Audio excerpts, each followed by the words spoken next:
s'appelle Iponsionagi, donc vas-y Laurent.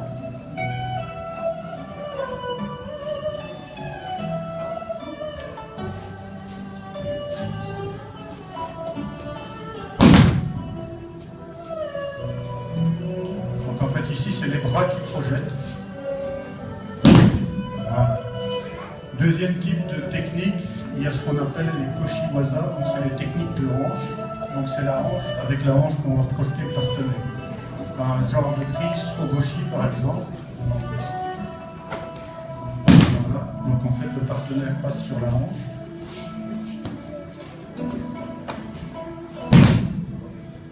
Voilà. Troisième type de prise, ce sont les prises de jambes, les hashiwaza. Une qui est aussi assez connue, c'est le sotogari. Donc, on va voir.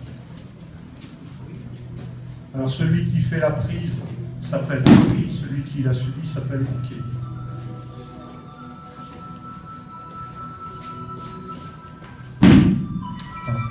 Ça, ce sont les techniques de debout. Maintenant, il y a ce qu'on appelle des techniques de sacrifice. Donc le partenaire se sacrifie pour projeter l'autre.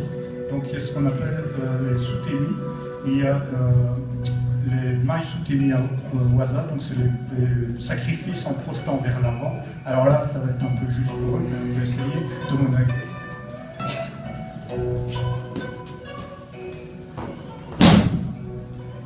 Voilà. On l'a refait. Donc là, le partenaire se sacrifie, se jette au sol pour projeter le partenaire. Vers l'avant. Il y a aussi sur le côté, il y a Kosutemi Waza. Donc là, il y a dans le même mouvement, mais à ce moment-là, le partenaire va être projeté sur le côté.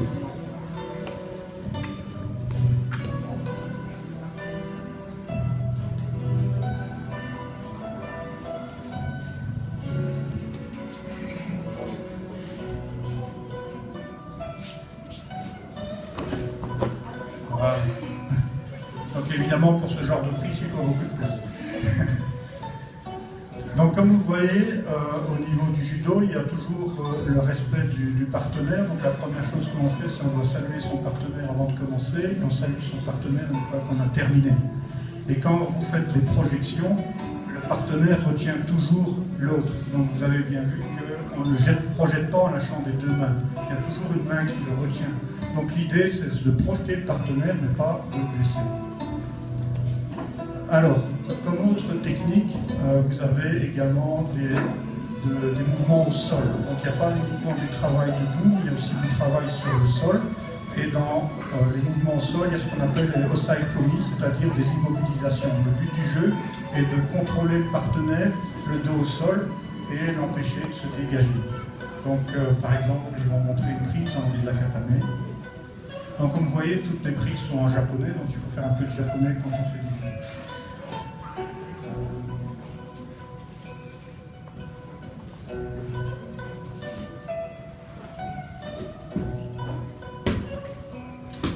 Donc là, le partenaire essaye de se dégager, il profite de ce que le partenaire fait pour enchaîner et continuer à le contrôler au sol.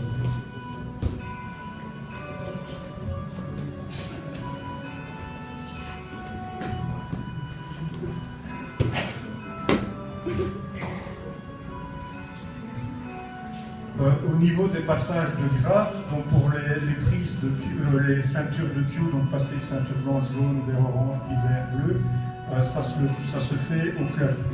Pour devenir ceinture noire, donc première dame et puis les autres dames, on est obligé de se présenter devant la ligue.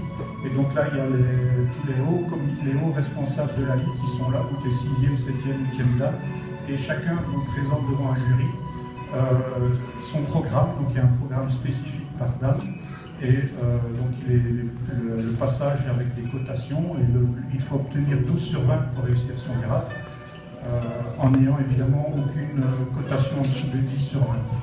Donc il y a des techniques, le kata, il y a des techniques de debout et des techniques de sol à présenter. Une autre façon au sol de travailler, c'est aussi les étranglements. Donc on apprend également à étrangler son partenaire. Évidemment, dès que le partenaire sait qu'il va être étranglé, il doit abandonner. Il n'est pas question qu'il résiste, parce qu'il risque évidemment de tomber dans les pommes.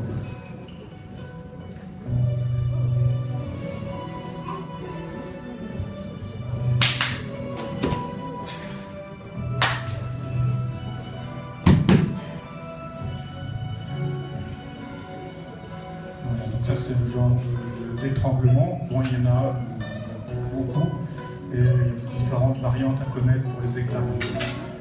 Au niveau du club, on commence à 5 ans, donc maintenant on commence de plus en plus jeune. Alors, vous avez peut-être déjà vu dans des compétitions de jeunes des ceintures bicolores.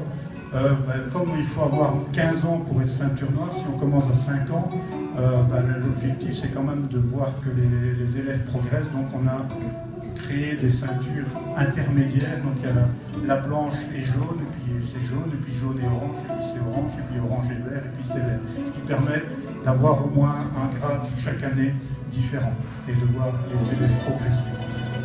Comme autre technique, il y a ce qu'on appelle les clés. Donc là également, le partenaire doit abandonner au moment où il sent que la clé est prise, parce que sinon là, le bras peut très vite casser.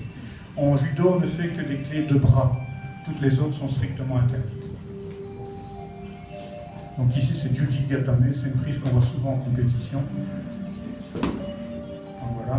Donc le partenaire abandonne dès qu'il sent qu'il est pris. Si le partenaire abandonne, ça veut dire que l'autre a gagné le combat.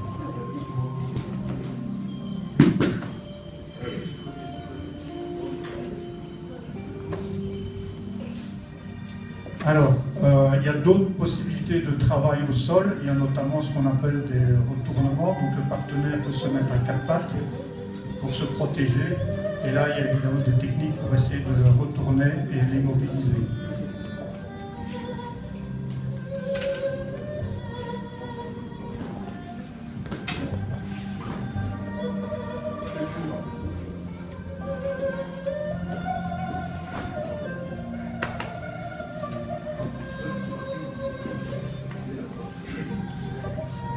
Alors, au niveau compétition, maintenant, vous avez peut-être constaté que dans les combats, il y a un judoka qui est en blanc et l'autre est en bleu.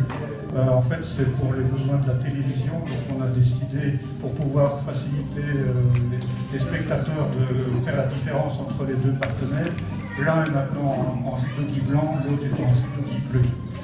Avant, on portait une ceinture blanche et l'autre une ceinture rouge, ce qui était évidemment plus difficile pour l'arbitre et les spectateurs de savoir, quand il y a une projection, lequel des deux avait marqué et pouvoir dire lequel a gagné le combat.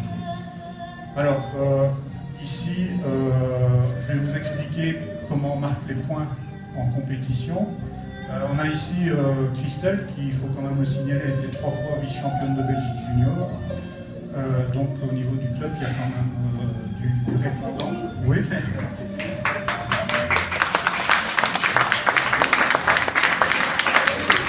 Donc ça veut dire que même si on est un petit club, on a quand même des résultats positifs au niveau de la ligue. Et il y a d'autres jeunes qui ont également remporté des médailles lors des championnats. Alors, le premier point que l'on peut marquer en judo, c'est le point le plus bas, c'est ce qu'on appelle le yuko. L'objectif est donc de projeter le partenaire sur le côté.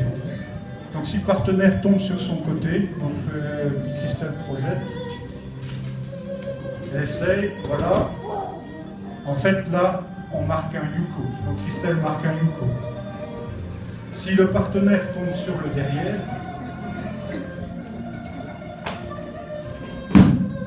il n'y a rien. Avant, avant ça on marquait ce qu'on appelait un coquin, mais depuis 1 an ou 2, on a beaucoup changé le règlement au niveau du judo, et donc ce genre de projection ne compte plus. Le deuxième point qui est plus haut que le yuko, c'est le waza-ari. Alors dans ce cadre-là, c'est si on tombe à 3/4 sur le dos ou si on roule sur le dos. Donc par exemple, fait une projection, là ça tombe sur le côté, donc le mieux c'est que tu fasses tomoe-nage. Voilà. Voilà, donc là le partenaire a été projeté mais il a roulé sur son dos. Dans ce cadre-là, on marque un waza-ari. Si j'ai marqué 5 yuko et que je marque un waza-ari, je gagne avec mon waza-ari. Donc c'est pas le fait de marquer plus. Donc un point en dessous ne fait pas gagner le combat. Par contre, si je marque 2 waza-ari, ça est considéré comme un nippon. Et un nippon, ça c'est victoire et arrêt du combat. Donc on arrête définitivement le combat. Et je vais montrer la différence avec un nippon, avec tomoe-nage, mais tu la retiens, tu le retiens. Donc vous allez voir un peu ce qui est différent entre le waza-ari. Dans ce cadre-ci, là, elle a retenu le partenaire, donc elle tombe net sur le dos, violemment. Donc là, à ce moment-là, c'est considéré comme ippon si on a lié. À ce moment-là, les arbitres, et l'arbitre, à ce moment-là, arrête le combat et le combat est terminé. Si je marque 2 waza-ari, ça fait un ippon. Et c'est également le combat terminé. Une autre façon de gagner un combat, c'est si j'immobilise mon partenaire au sol.